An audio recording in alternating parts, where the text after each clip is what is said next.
ከዛ በኋላ ማለት ዲኮሩን በመንሰራበት ብር እቁብ ገባን ማለት ነው። ከዛ እሱን በራይዱ ብር እቁብ ገባ፣ እኛም በዲኮሩ በሳምንት 5,000 ብር መጣል ጀመርን ማለት ነው።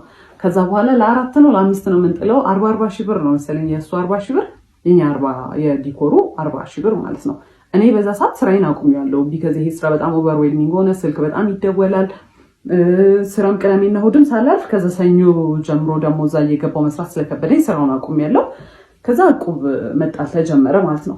ከዛ ስራውን ሳቆም ማለት ነው ታውትስ ከዛ በኋላ እቁብ እየጣለ ነው እና እቁቡ ሲጣል ማለት ነው እኔ እኮ በዚህ ሳምንት ምንም ስራ አልሰራሁም ምናምን ነገር ይልና ማለት ነው ከዲኮሩ ብር ላይ እቁብ ወይ የተሟላ ከሱ ካለው ላይ የተሟላ ይሰጠዋል ኦር ደግሞ በቃ ሙሉና 5,000 ብሩን በቃ የሳምንቱን ይሰጠዋል ማለት ነው።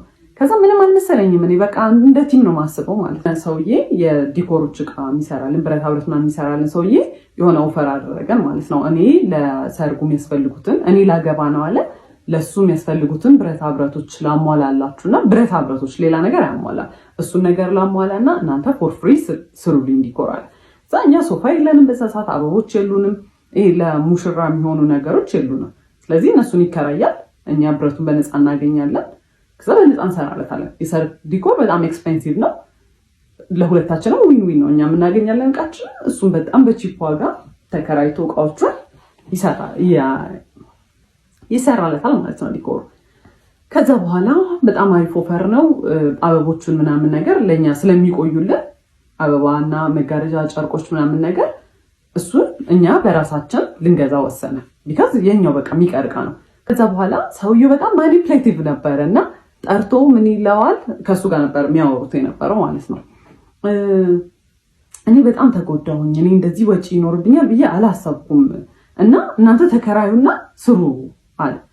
ከዛ በኋላ እሱ አግሪ አድርጎ መጣ ማለት ነው። እሺ አላወቀም ይባል መቶ ሲነግረኝ ነው ኢትስ ናት ፌር። እኛ ምን አገባንና ነው ለሰው ሰርግ ተከራይተን የምንሰራው? ለምንድን ነው ትርፍ ወጪ የምናወጣው? የጉልበት ስራ አለ፣ ሌሎች እቃዎች እየገዛ ነው። የሰርግ ዲኮር በጣም ኤክስፔንሲቭ ነው ብያቸዋለሁ። እቃው ብቻ አይደለም። ከዛ አይ እንከራያለን አለ። ከዛ እሺ በቃ አልኩኝ። ማለት በቃ ተከራክራችሁ ማታሸንፉት ሰው ነው። ኦልሬዲ ከሰውየው ጋር ተስማምቶ መጥቷል። አሁን ሀሳቡን መቀየር አይችልም። ከዛ በኋላ እየተቃረበ ሲመጣ አበቦቹንና ጨርቁን ልንገዛ ብር አስፈለገን ማለት ነው። ከዛ ካለን እቁብ ላይ ደረሰንና በሱ ብር እንገዛለን ብለን ማሰብ። ከዛ ሄደን ልንቀበል ስንል እቁቡን ብሩን እየተቀበለ አይከፍልም ነበር። እቁቡን የራሱን የመኪናውን እንደውም ጭራሽ አይከፍልም ነበር። የኛም ደግሞ የአንድ ሳምንትም የ2 ሳምንት አልተከፈለም። ከዛ እኔ ኤክስፔክት ያደረኩት 40,000 ብር ነው። የሱም ደግሞ በራሱ በቃ እንትኑ 40,000 ብር ነው። አይከፍልም ነበር። አይ ዋዝ ሶ ማድ ግን ኮንፍሮንት ማድረግ አልቻልኩም። በቃ ቢካዝ እኔ እንደዛ አይደለም በቃ ተፈጥሮዬ። የዛኔ ኮንፍሮንት ማድረግ ትክክል በቃ በብር ከሰው ጋር ምን አጣላኝ ነው። ግን አይ ዋዝ ሶ ማድ ምንም ሪሞርስ ይሄ ወይኔ ምናምን ራሱ አላለም። ምንም አልመሰለው። he just moved on። አልተከፈለም በቃ። እኔ እንግዲህ የዛኔ ለእኔ ሰርፕራይዝ ነው። እኔ አላውቅም እየተከፈለ እንደውም አውቀው። እኔ ትምህርት ቤቱ የምሰራ ሰዓት ራሴን ስፖይል አደረግ ነበረ። ደሞዜ በጣም ትንሽ ነበረ፣ ግን በስተክክል እለብሳለሁ፣ የሚያስፈልጉኝን ኮስሞቲክሶች እገዛለሁ ምናምን ነገር። የዛኔ ግን በቃ ዲኮሩ በጣም ስራ ስለነበረ እቃዎች የሚገዙ ስለነበረ ምናምን ነገር እቁቡም ስለነበረ ለራሴ ምንም ነገር አላደርግም፣ አቁሜያለሁ ማለት ነው። እሱ የት እንደሚያደርገው ብሎ እግዚአብሔር ይወቅ። ምንም ነገር አላውቅም ማለት ነው። ከዛ ይሁን በቃ በጣም ተበሳጭቻለሁ። የሰውየውም ዲኮር እየደረሰ ነው፣ ተገዙ እቃዎቹ ባለው ብር። ከዛ በኋላ ሰርጉ ደረሰ። ሲደርስ አስቡ እቁቡ እየተከፈለ አልነበረም። የመጣው ገንዘብ ለጨርቅና ለአበባ ምናምን ነገር ውሏል እና ለመከራያ ኤክስትራ ወጪ ነው ማለት በቃ ከሌላ ቦታ ሳንበደር ብላ እንቀራለን። አይ አልተበደርንም፣ ግን በቃ ማይሆን ነገር ሆነ ማለት ነው። ኪሳራ ነው በቃ የሰራነው እስከዛሬ የሰራነው ነገር ኪሳራ ነው ኦልሞስት። ከዛ እንተናል የዛን ቀን ደረሰ። ሲደርስ ማለት ነው አበባ ሁላ አስገዝቶናል። የተፈጥሮ አበባ ቦኬ አይደለም የጠረጴዛ አበባ። ከዛ በኋላ ሲገባ ሃልዌው ላይ ብቻ በጣም ብዙ አበባ ገዝተናል ማለት ነው በእኛ ብር የተፈጥሮ አበባ። ከዛ እሱን ለመስራት የዛን ሰሞን እሁድ ነበረ። እሱ ከአርብ ጀምሮ ዊ ዌር ቡክድ ማለት ነው። 2 ስራ 3 ስራ ነው የሰራ ነው ማለት ነው። ኢቭን የሰርጉ ዕለት ጠዋት ማለት ነው ከሰዓት በኋላ ነበር ሰርጉ ጠዋት ሌላ ቦታ ሄደን ሌላ ዲኮር ሰርተናል በጣም ቢዚ ነበር ከዛ በኋላ እኔ ቤት ገብተን ያንን በጠዋት ሄደን የጠዋቱን ስራ ሰርተን ቤት ገብተን አበቦቹን መስራት አለብን ስለው አይ እኔ ገና ነው ይደርሳል እዛም ይሰራል እኔ ይሄ በጣም እያቻኮልኩ እንደሆነ በቃ ይሄ ኢራሽናል የሆነ እንትን እንደሆነ አስመስሎ አይሰራም ምናምን ነገር አለ ከዛ በቃ እኔ አልፈልግም እኔ በታክሲ መልሳለሁ ብዬ ደረስኩኝ ቤት ከዛ መስራት ጀመርኩኝ ቤትም እያገዙኝ ነበር ቤተሰቦቼ እናቴ እህቴ ምናምን ኤቭሪዋን እያገዘኝ ነበር ቢካዝ በጣም ሰርግ ነው ትልቅ ስራ ነው ከዛ እሱ አርፍዶ መጣ በጣም አርፍዶ መጣ ከዛ በኋላ ሲደርስ የሆነ ያህል ተሰርቷል አበባው ከዛ አየውና እንደዚህ እኮ አይደለም ይሰራል እኔ ሰርች አላቅም አበባ ማይንድ እና I'm trying መጥቶ እንደዚህ አይደለም ሲል ማይ ማማ አየችውና እስቲ ስራ ብላ ሰጠችው ሽወዝና ቢንሳልቲ ምናምን በቃ በስተክክል ሰጠችው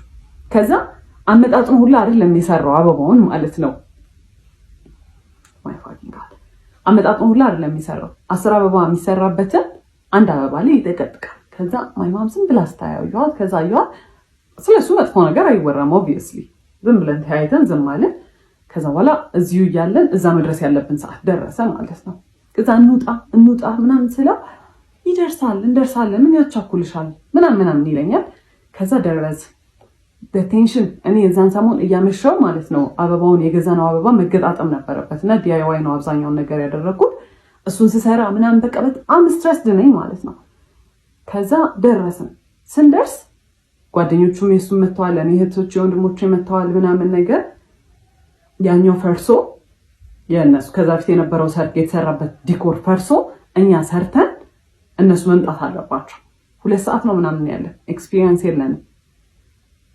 ከዛ we were rushing ሁሉም ሰው የሱ ጓደኞች እየለፉ ነው ምናምን ነገር he started shouting and up አይሰራ ሁሉም ሰው ላይ ቆሞ መጮህ ጀመረ ያንን ሰው ጥባት ሄዳለች እሷ ይቱ ጋር ነይ እንስሪ እንደዚህ ያለ የሚሰራው ምናምን ነገር ይሄ በቃ ማኔጅ ማድረግ የሚችል ሰው አለ አይደለ ይሄ ኮኦርዲኔት ያደረገው ነው he was literally shouting ከዛ በኋላ ያንን አዩና ከኛ በፊት የነበሩት ዲኮሮች ማለት ነው ሰውየው ዋናው ሰውዬ አየውና የሱን ሰራተኞች ሂዱ አግዟቸው ምናምን አለ ያላነሳልን ነገር ነበረ ከኋላ የሚደረገው መጋረጃ ምናምን ነገር ተውላቸው እነሱ ይስሩበት አለ ምናምን በጣም ተባብረውን እንደምንም አለቀ ዲኮሩ ማለት ነው እስከዛ ሰዓት ድረስ ሲሰራ ያልነበረው ሰውዬ ልክ ዲኮሩ ሲያልቅ ከዲኮሩ ኋላ ገብቶ መነካካት ጀመረ ነገሮች ማለት ነው ከዛ ናውጣ ቢባል ካሜራማኖች መጥተዋል ሰዎቹ እየደረሱ ናውጣ ቢባል አልወጣ እኔ የራሴ ስራ ነው ካሜራማኑም የራሱ ስራ ነው ከዛ ሰውየው ዲኮሩ ለማስራት እየሞከረ እንዲያንገቱን አጭልቆቶ ሰው ይቆጣል ነው ነገር እንዲያርድ ማለት ነው ከዛ እኔ አየሁት በጣም ኦቨርዌልምድ ሆኛለሁ ሁሉም ነገር አበሳጭቶኛል ምናምን ነገር እያየሁት በጣም መናደድ ጀመርኩኝ እኔ ኳላ ገብቻለሁ በቃ አልቋል ዲኮሩ እንደምንም ብለን ተረማሞተን አልቀዋል ከዛ ያን ሰርቶ መጣና በቃ እንደምንም ብሎ ወጣና እንደዚህ ነው ያይ እንደዚህ አይቷል ሄደ እዛ started crying ማለት ያን ሁላ ለፍቻለሁ ያን ሁላ ነገር እንትን ተማሙተን እሱ ሲጮህ ቆይቶ ሲያልቅ ኡፍ ያለቀ እንደውም ያልቅ አልመሰለኝም ሳይሆን መቶ እኔን መገረም ነው ከዛ started crying በጣም አዝኛለሁ በጣም በቃ I was exhausted ያ ሁላ ስትሬስ ኡፍ የተገላገልን ሰዓት እኔ እንደዚህ ማይቶኝ ማያቀም ሰው ራሱ ከዛ started crying ከዛ መኪና ውስጥ ገባሁኝ በጣም እኔ አላቀም እንደዛ ማልቀስ እንደሚቻል ሊትራሊ እንዲህ ነበር የሚወርደው ባይ ማለት ነው ምንሽ ምናምን አላገኝ ይደደንኪ ከዛ በኋላ አየሁት በቃ ወደ ቤት ነው መሄድ የምፈልገው አልኩኝ ዲኮሩ ይፍረስ አይፍረስ አያገባኝም ከዛ በኋላ ብዬ ሄድኩኝ ከዛ እሱ በቃ ያው እየጠበቀ ነበር እዛ ምናምን ከዛ አላወራን እና በዚህ አጋጣሚ እሱ ሽማግሌ ሊልክ የዛኔ ዲሳይድ ተደርጓል ማለት ነውና 15 ቀን ነው የቀረው ነው ቢበዛ ወር ነው የቀረው ሽማግሌ ሊልክ ያ ተፈጥሮ ሽማግሌ ሊልክ